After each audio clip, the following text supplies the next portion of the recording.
बिस्मिल्लाहिर्रहमानिर्रहीम। अस्सलामु अलैकुम वरहमतुल्लाहि वबरकातुहू। मुअज़्ज़िज़ हाज़िरीन इकराम, बुज़ुर्गान क़ौम और मिल्लत, मेरी इज़्ज़तदार माँ और बहनों, गयूर नौजवान साथियों, मंच पर तशरीफ़ फरमा मजलिस इत्तेहादुल मुस्लिमीन के तमाम सदर मोतमदीन अराकीन, मुहिबान मजलिस, साबिक़ा रुकन असम्बली, अजीज दोस्तों, मैं आप तमाम का शुक्रगुजार हूँ कि आपने अपना कीमती वक्त निकाल कर आज के इस इंतखाबी जलसे में शिरकत की। मैं आप तमाम का शुक्रगुजार हूँ। मेरे अजीज दोस्तों और बुजुर्गों, क्योंकि हम एक नमाज के लिए अज़ान के जुड़ गए तो मैं समझता हूँ कि वो काफ़ी है, क्योंकि मुझे यहाँ से एक दूसरे जलसे में जाना है। मेरी आप तमाम लोगों से दरख्वास्त है कि 13 मई के दिन आप अपना एक वोट मजलिस इत्तेहादुल मुस्लिमीन के उम्मीदवार के हक़ में इस्तेमाल करके इम्तियाज़ जलील साहब को दोबारा औरंगाबाद का मेंबर ऑफ पार्लियामेंट मुंतखब करिए। और आपको ये बात जानना ज़रूरी है कि महाराष्ट्र में 48 पार्लियामेंट की सीटें हैं, जिसमें से राष्ट्रवादी कांग्रेस शरद पवार की कांग्रेस पार्टी और जो नए नए सेकुलरिज्म के दूल्हे बन रहे हैं उद्धव ठाकरे,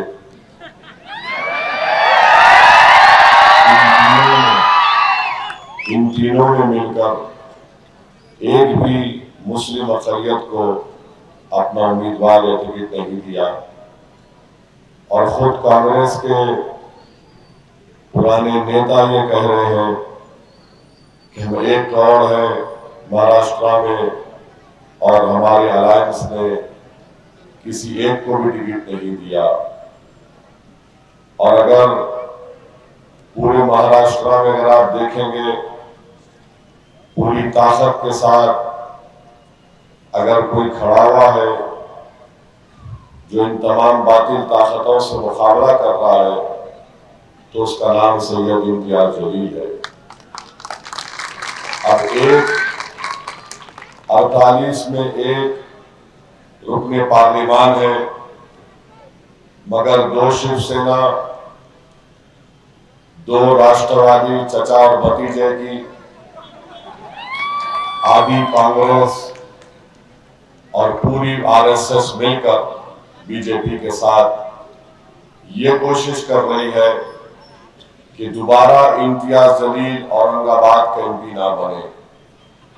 अब आप ये बताइए कि क्या महाराष्ट्र की सियासत में अगर मुस्लिम अल्पसंख्यक समाज की आवाज नहीं होगी तो फिर कौन कैसे कह सकता है कि हर समाज की आवाज भारत की पार्लियामेंट में रहेगी।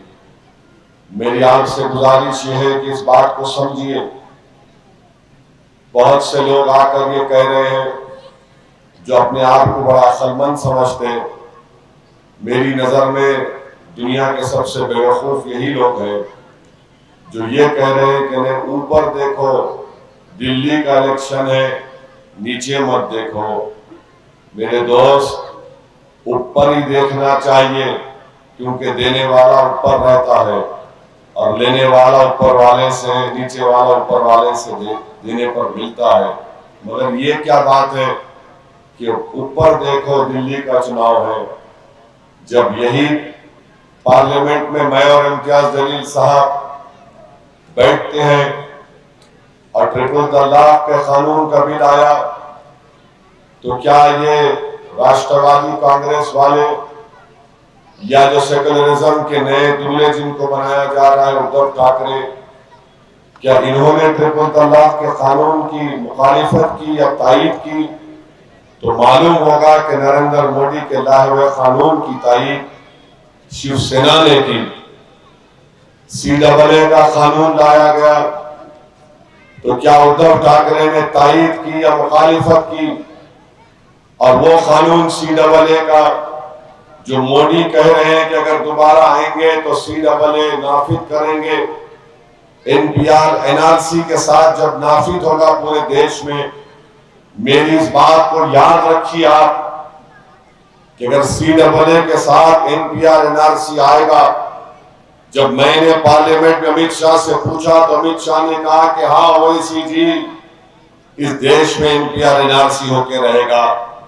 NPR NRC होगा तो सबसे बड़ा नुकसान अल्पसंख्यक समाज के मुसलमानों को होगा, दलितों को होगा, आदिवासियों को होगा, गरीबों को होगा।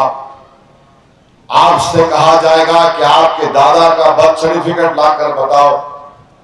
और जब इस मुल्क में महाराष्ट्र में CAA NPR NRC होगा, मैं औरंगाबाद की आवाम से सवाल कर रहा हूं, क्या उम्मीद कर सकते हैं कि खैरे दौड़कर आएगा? खैरे आकर ठहरेगा और बोलेगा नहीं नहीं नहीं, मैं इसके खिलाफ खड़े रहूंगा? कौन दौड़कर आकर कहेगा कि हम कागज नहीं दिखाएंगे, जो कागज पूछेगा उसके कागज को हम फाड़ देंगे, उसका नाम इम्तियाज जलील और मजलिस होगी। नरेंद्र मोदी कह रहे हैं कि मैं देश में यूनिफॉर्म सिविल कोड नाफिज करूंगा। उत्तराखंड रियासत में, प्रदेश में बीजेपी ने यूनिफॉर्म सिविल कोड को, यकसा सिविल कोड को नाफिज किया। शायद पढ़ने वाले जानते हैं, जानकार बताएंगे कि मैं जो कह रहा हूं सच है। उत्तराखंड में बीजेपी ने जो कानून बनाया, उसमें कानून यह कहता है कि उत्तराखंड के अल्पसंख्यक समाज मुसलमानों को शादी स्पेशल मैरिज एक्ट के तहत करना पड़ेगा, निकाह नहीं होगा, दुल्हन को महर के पैसे नहीं मिलेंगे, गवाह नहीं होंगे। तो बताओ निकाह कैसे होगा मुसलमानों में? यह कानून उत्तराखंड में नाफिज हो चुका है। अब जब पार्लियामेंट में अगर इस तरह का बिल आएगा तो क्या खैरे उठकर मुखालिफत करेगा? ये इम्तियाज जलील बोलेगा कि मैं इस कानून को फाड़ दूंगा, मैं अपने वजूद को मिटने नहीं दूंगा। कौन खड़ा होगा बताइए पार्लियामेंट में? आप ये बिल लाएगी बीजेपी। बीजेपी कह रही यकसा सिविल कोड उत्तराखंड में नाफिज कर चुके। आप बताइए, आज आकर ये लोग कह रहे हैं कि हमने इंडिया अलायंस बनाया। अरे तुमने बनाया तो फिर हमारे वोट की जरूरत नहीं है तुमको, भारत के अल्पसंख्यक समाज मुसलमानों की। ये सब यही समझते हैं, चाहे मोदी हो, चाहे ये दूसरी शिवसेना शिंदे की हो, या उद्धव ठाकरे की शिवसेना हो, या चचा पवार की, शरद पवार की राष्ट्रवादी हो, या भतीजे अजीत पवार की हो, या कांग्रेस हो। ये सब कभी नहीं चाहेंगे कि महाराष्ट्र में कभी भी दंगरों की, आदिवासियों की, अल्पसंख्यक समाज मुसलमानों की और मराठाओं की एक सियासी लीडरशिप उभरे। ये सब चौधरी बन के बैठे हैं हमारे, ये सब हमारे मालिक बनकर बैठे हुए। इनके दिलो दिमाग में ये है कि हम सब गुलाम हैं इनके, ये हमारे आका हैं और ये जो फैसला करेंगे हम सर झुकाकर इनके फैसलों को मान लेंगे। मगर सुन लो उद्धव ठाकरे, सुन लो शरद पवार, सुन लो एकनाथ शिंदे, सुन लो कांग्रेस के कायदीन और सुन लो नरेंद्र मोदी, अब तुम्हारे फैसलों को नहीं मानेंगे, हमारे मुकद्दर के फैसले हम खुद करेंगे इंशाअल्लाह ताला। इसीलिए इनको नफरत है मजलिस इत्तेहादुल मुस्लिमीन से कि कौन है ये शख्स जो आकर हमारी आंख में आंख डालकर खड़े होकर कहता है कि तुम हमारे मुकद्दर के फैसले नहीं करोगे, हम अपने मुकद्दर के फैसले करेंगे। और आप कर सकते हैं, बशर्ते कि आप मुत्तहदा तौर पर अपना एक वोट 13 तारीख के दिन इम्तियाज जलील के इंतखाबी निशान पतन पर लगाएंगे। मेरे अजीज दोस्तों और बुजुर्गों, 48 लोकसभा की सीट में सिर्फ एक इम्तियाज है, तो इनको नफरत पैदा हो गई और सब मिलकर ये कोशिश कर रहे हैं। हमारे लिए औरंगाबाद की पार्लियामेंट की सीट बहुत अहम है। ये हमारी पहचान है, ये हमारी आवाज है, ये हमारे इत्तेहाद की निशानी है, ये हमारे बुजुर्गों की कुर्बानियों की निशानी है, ये हमारे माँ और बहनों की दुआओं का नतीजा है, ये हमारे नौजवानों की खून पसीने की कमाई है। ये सब मिलकर हमसे छीनना चाहते हैं। सीट के साथ साथ हमारी इज्जत छीनना चाहते हैं, हमारे इज्जत नफ्स को ललकार रहे हैं। तो मेरी आपसे गुजारिश है कि जो लोग ये नियतें लेकर आ रहे हैं, आप क्या करेंगे? आप इनके खिलाफ एक शीशा पिलाई हुई दीवार बनकर इनसे कहेंगे औरंगाबाद हमारा था और औरंगाबाद हमारा रहेगा। यहाँ पर हमारा परचम लहराएगा, किसी और सियासी पार्टी का परचम हम लहराने नहीं देंगे औरंगाबाद। आप देखिए, खैरे है 20 साल 21 साल औरंगाबाद के एमपी थे। क्या वो नहीं बोलते थे खान बान? नहीं बोलता था खैरे खान और बान की बात? क्या खैरे नहीं बोलता था कि मैं हिंदुत्व आइडियोलॉजी का मानने वाला हूं? आज 5 साल पहले आपने इत्तेहाद को मजबूत किया, अपने वोटों से तमाम अल्पसंख्यक समाज, मुसलमान, दलितों ने, कमजोर तबकात ने मिलकर इम्तियाज जलील को कामयाब किया। तो 30 साल में खैरे को नहीं मालूम था औरंगाबाद में ईदगाह कहां है। तुमने अपनी ताकत की बुनियाद पर खैरे को बोला, देख ये रास्ता ईदगाह का। खैरे दौड़ा दौड़ा ईदगाह को आया। फिर उसके बाद आपने कह दिया कि अब हमारा वोट नहीं जाने वाला किधर भी सिवाय मजलिस के पतंग के। तो खैरे मस्जिद करने पहुंच गया। हमारे नौजवानों ने कह दिया कि अब की बात दोबारा इम्तियाज को कामयाब करेंगे। तो वो खैरे जो खान बान बोलता था, कहना शुरू कर दिया कि मस्जिद में जो लोग जाते हैं उनका दिल अच्छा होता है। और खैरे बोला कि वो लोग मस्जिद से बाहर आकर पढ़ के फूंकते। आप देख लिए 5 साल में कैसा आपने ला लिया। ईदगाह, मस्जिद को जाने वालों का दिल अच्छा, फिर पढ़ के फूंकते। अब इसके आगे कुछ भी हो सकता है, इसके आगे कुछ भी हो सकता है ना। हम भी दुआ करेंगे अल्लाह से कि इसके आगे और हो जाए। प्यारे, जब तू वहां से यहां तक आ गया तो आ ही जा। खैरे साहब, जब प्यार किया तो डरना क्या, आ जाओ। सिर्फ चुनाव तक मत रुको, सिर्फ चुनाव तक मत रुको। आप यकीन जानो ये और होगा।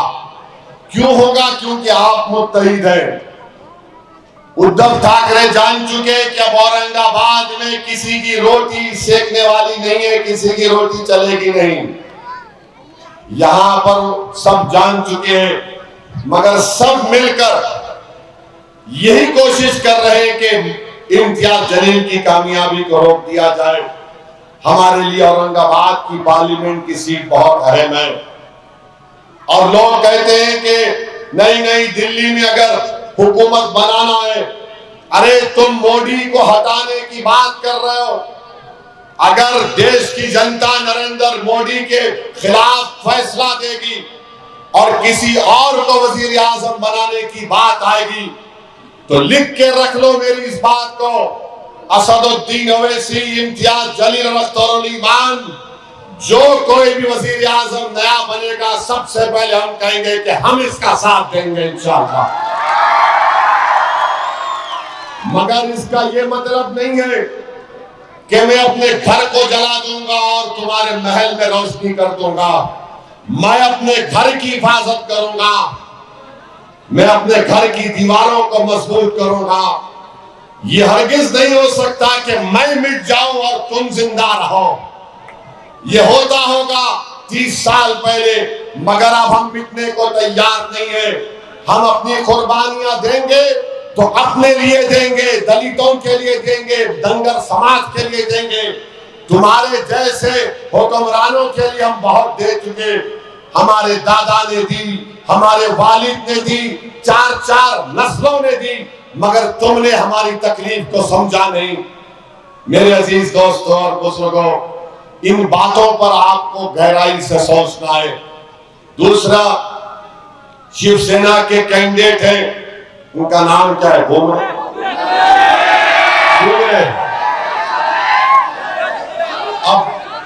अब मेरे को बोले ये कि भूमरे साहब का कारोबार ज्यादा शराब का है। मेरे को बोला क्या है नहीं मालूम है।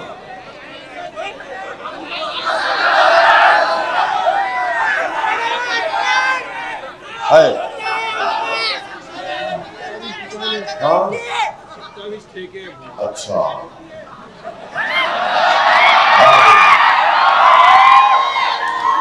वारिस पठान बोल रहे कि 27 दुकान है उनके। मेरे भाई, एक तरफ खैरे, दूसरी तरफ भूमरे और बीच में इम्तियाज जलील का चेहरा है। कभी यकीन नहीं आया तो इन तीनों के चेहरे को एक एक करके मासूम बच्चों को दिखाओ। मासूम बच्चे इम्तियाज जलील के चेहरे को देखते कि हंसना शुरू कर दे, उंगली बताए। मेरे भाई, बचो इन लोगों से। आपने 20 साल खैरे को आजमा लिया।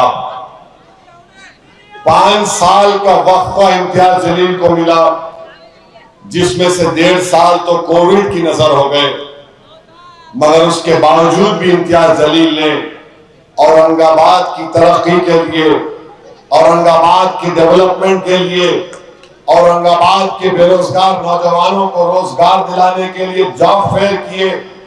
15,000 नौजवानों को रोजगार से उनको जोड़ा। औरंगाबाद में पीने के पानी का लाइन का इंतजाम इम्तियाज जलील ने शुरू करवाया। बीजेपी की हुकूमत से जितना इम्तियाज जलील लड़ा कि गरीबों को घर मिलना चाहिए, कहां है स्कीम? तुमसे फाउंडेशन डाल दिए। और एक बात सुनो, आप जानते हैं कि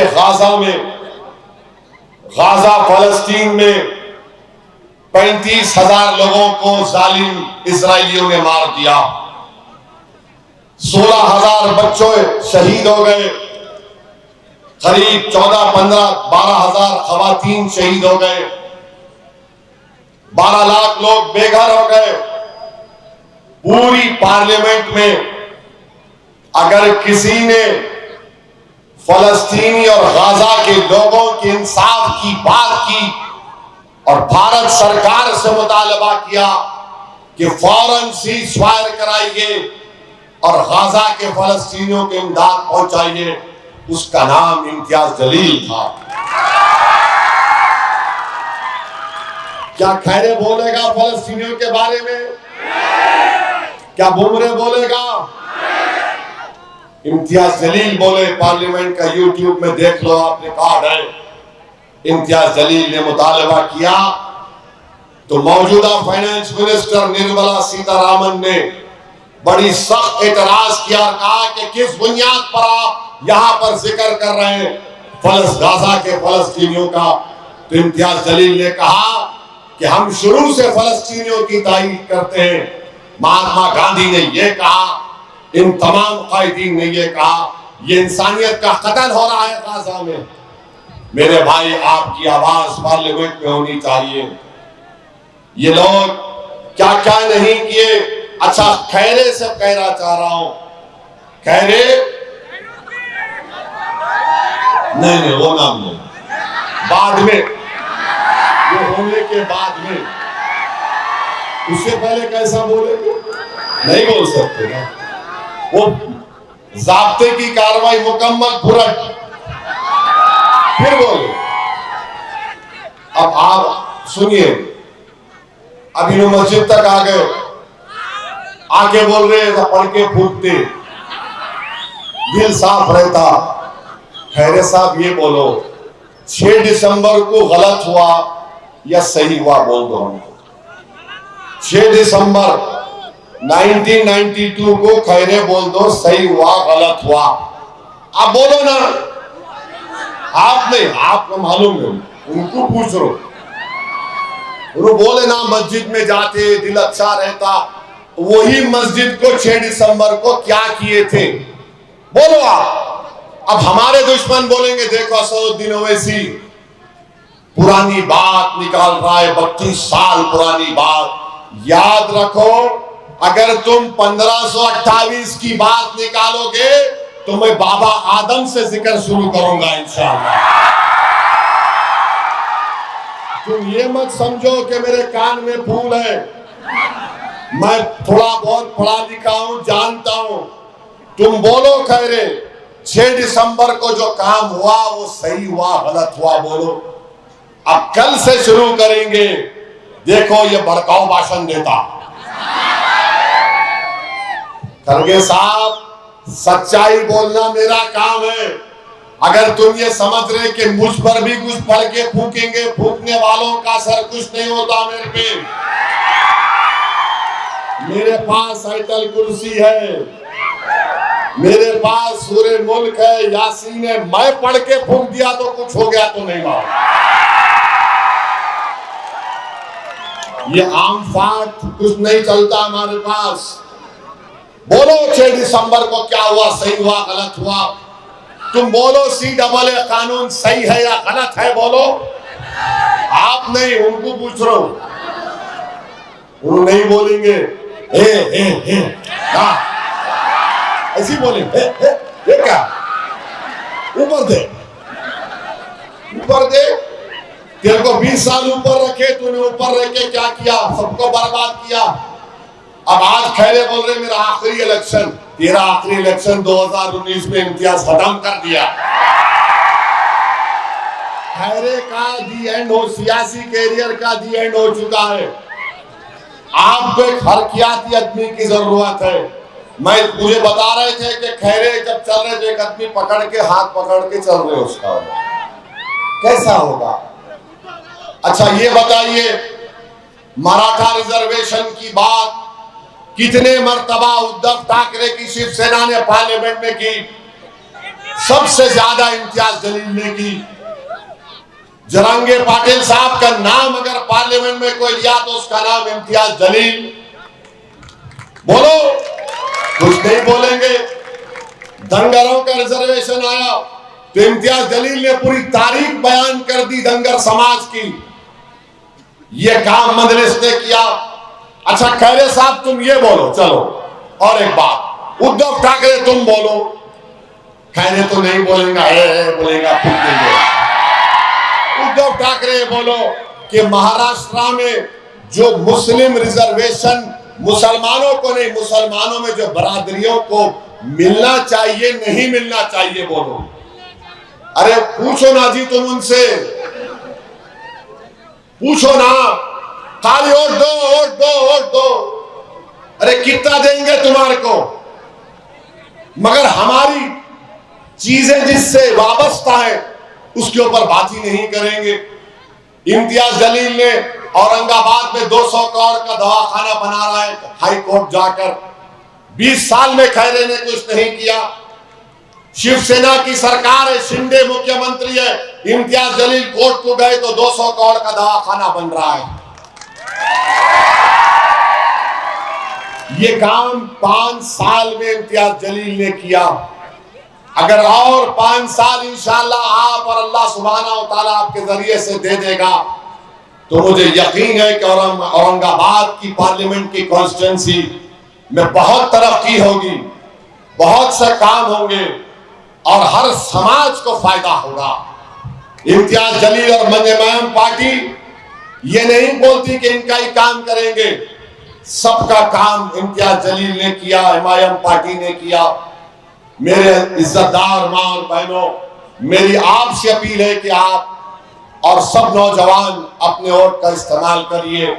अच्छा, अब आखिरी बात बोल के खत्म करता हूं। हमारे देश के प्रधानमंत्री आजकल तकरीर में बहुत कुछ बोल रहे हैं और इन्होंने अपनी तकरीर में कह दिया कि भारत के 17 करोड़ मुसलमान घुसपैठी हैं, मुस्लिम खवातीन ज्यादा बच्चे पैदा करती हैं और हिंदू बहनों के गले से मंगलसूत्र छीनकर मुसलमानों को दिया जाएगा, ये प्रधानमंत्री ने कहा। हम प्रधानमंत्री को बताना चाह रहे, आप लाख बोल लो, हम घुसपैठी नहीं है। मिस्टर प्राइम मिनिस्टर, हम कब से हैं आपको नहीं मालूम। हमारे अब्बा, जिनका नाम बाबा आदम बोलते हैं, उनको वो जब दुनिया में कदम रखे तो पहला कदम भारत में रखे। पूछ लो उलमा इकराम से। और हमारी अम्मा हव्वा वो जिद्दा में उतरी थी। अब जब अब्बा यहां उतरे तो अब्बा की जमीन में घुसपैठी कैसा बोलते हो मोदी जी? अब्बा की जमीन है ये, अब्बा का बेटा मैं, अब्बा की बेटी, किसी को घुसपैठी कैसा बोलते आप? अच्छा, बोलते हमारी बहनें बेटियां बच्चे पैदा कर रहे। मोदी जी, आपके 6 भाई हैं, अमित शाह की 6 बहनें हैं, आरएसएस के गोलवालकर के 11 थे माशाअल्लाह। ये कुछ भी नहीं दिखता, हम ही दिखते। अच्छा, फिर क्या आप तमाम को ये बात पसंद है? मेरा सवाल आपसे है, क्या आप तमाम को ये बात पसंद है कि आपको हिंदू बहनों के गले से उतरा हुआ मंगलसूत्र चाहिए? कितनों को नहीं चाहिए? हाथ उठाओ। वहां उधर भी हाथ उठाओ। मोदी जी क्या बोल रहे नहीं मालूम। मोदी जी, हम जानते हैं कि आप 75 क्रॉस कर रहे हैं, मगर ये बात वो समझ में नहीं आई। अच्छा, ये बोल दिए, अब कल आज कहीं पर बोल दिए, आज कहीं पर बोल दिए कि पूरे विश्व में मुसलमान बदल रहा है, मगर हमारे देश में हिंदू मुस्लिम कर रहे। ऐसा मोदी जी, आप ही तो कर रहे मुस्लिम मुस्लिम मुस्लिम मुस्लिम मुस्लिम। पीलू खान, इखलाक, मॉब लिंचिंग, गोश्त, अज़ान, हिजाब, धर्म संसद। अरे मोदी जी, आपकी पार्टी की वो निपुण शर्मा ने अल्लाह के रसूल सल्लल्लाहु अलैहि वसल्लम की शान में बकवास बकने की कोशिश की, जेल को आपने नहीं भिजाया उसको। आप ही की तो पार्टी की है, आप ही तो कर रहे हैं मुस्लिम मुस्लिम मुस्लिम और बोल रहे सारा विश्व बदल रहा है। और फिर मोदी जी एक टीवी चैनल के इंटरव्यू में बोले, मैं जब गल्फ कंट्रीज को जाता हूं, मोदी जी मेरे को सऊदी अरब से क्या करना है, मुझे यूनाइटेड अरब एमिरेट से क्या करना है, मुझे बहरीन से क्या करना है, मुझे कुवैत से क्या करना है, मुझे कतर से क्या करना है, मुझे क्या करना है? ये मेरी सरजमीन है, ये मेरा देश है, मैं इसी देश में पैदा हुआ और जब अल्लाह के हुक्म से मरूंगा तो इसी जमीन में जाऊंगा। मगर मोदी जी क्या बोल रहे, मैं जब यूएई जाता हूं, मोदी जी आप जितनी मोहब्बत वहां दिखाते ना, उसकी आधी मोहब्बत यहां दिखा 100 दिनों वैसी से। आप देखो, जब कभी नरेंद्र मोदी मोहम्मद बिन जायद से मिले, ऐसा गले मिलते, या हबीबी या हबीबी या हबीबी। सऊदी अरब के मोहम्मद बिन सलमान से मिलते, ऐसा चोट लबड़। अरे भाई, आपके पास तो एक मुसलमान को टिकट नहीं देते आप, एक मुस्लिम मंत्री नहीं आपके पास, और मोदी जी हमको ज्ञान बांट रहे हैं। पूरी दुनिया बदल रही है और हमारे देश में हिंदू मुस्लिम कर रहे हैं। मोदी जी आप ही तो करते हैं, आप ही तो करते हैं, आप ही तो शुरू किया ये सब, आप ही तो तारीख में चले जाते हैं।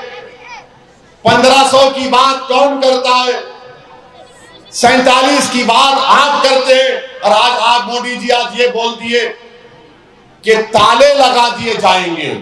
मोदी जी 86 में ताले आप और कांग्रेस ने खोले थे, आपने खोले थे, कांग्रेस ने खोला था। और ये 400 पार का जो नारा मोदी का है, बार बार मोदी बोलते अब की बार 400 पार। हमारे दलित भाइयों को फिर से कह रहा हूं, जो संविधान बाबा साहेब अम्बेडकर ने बनाया, उस संविधान से मोहब्बत करने वालों से कह रहा हूं, जिसको मैं भी शामिल हूं, अगर मोदी 400 पार की बात कर रहे हैं तो संविधान को बदलना चाहेंगे, दलितों का आरक्षण खत्म करेंगे, ओबीसी का आरक्षण खत्म करेंगे।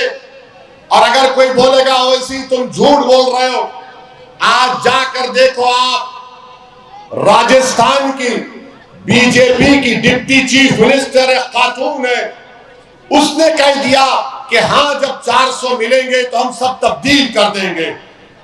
तो हमारे दलित भाइयों से मैं कह रहा हूं, जो बाबा साहेब अम्बेडकर के संविधान से मोहब्बत करने वालों से कह रहा हूं, 400 पार अगर मोदी बात कर रहे हैं तो संविधान को खत्म करने की बात कर रहे नरेंद्र मोदी। तो इसलिए संविधान को बचाना है और इम्तियाज जलील को औरंगाबाद से कामयाब करना है। और मैं तमाम हमारे दलित भाइयों से हाथ जोड़ के अपील कर रहा हूं कि भाई इस संविधान को बचाने के लिए अगर कोई खड़े होगा तो उसका नाम इम्तियाज जलील, असदुद्दीन ओवैसी और अख्तर अली ईमान होगा इंशाअल्लाह। तो मेरे अजीज दोस्तों और बुजुर्गों, आप तमाम से मेरी गुजारिश है कि आप अपने वोट का इस्तेमाल करिए। और ये जो नरेंद्र मोदी की भाषा है, हमारे हैदराबाद की दखनी जबान के एक मशहूर शायर थे, है अभी जिंदा है, उनका नाम आपको बोलता हूं, उनका नाम है हरी सिंह। हरी सिंह ने अच्छा कहा, किसके बारे में कहा वो आप तय कर लेना। अम्मा बाबा को भूल गया हौरे, सारी जनता को हौला बना रहा हौरे, हिंदू मुसलमान को लड़ा रहा हौरे। अब जरा इसको सुनो, मुनु बोले मैं नहीं बोला, शादी करके जोरों को भगाता हौरे, एनआरसी बोल के हमको डराता हौरे, बार बार बाहर का दौरा करता हौरे, जनता के पैसे बर्बाद करता हौरे, कातिल और जानियों को छोड़ता हौरे। बिल्किस बानो के मां और बेटी के कातिलों को किसने छोड़ा, बेगुनाहों को कैद करता हौरे, मंगलसूत्रों का झूठी अफवाह उड़ाता हौरे, गरीब लोगों का मजाक उड़ाता, चौकीदार बन के उछल रहा, अपनी औकात भूल गया।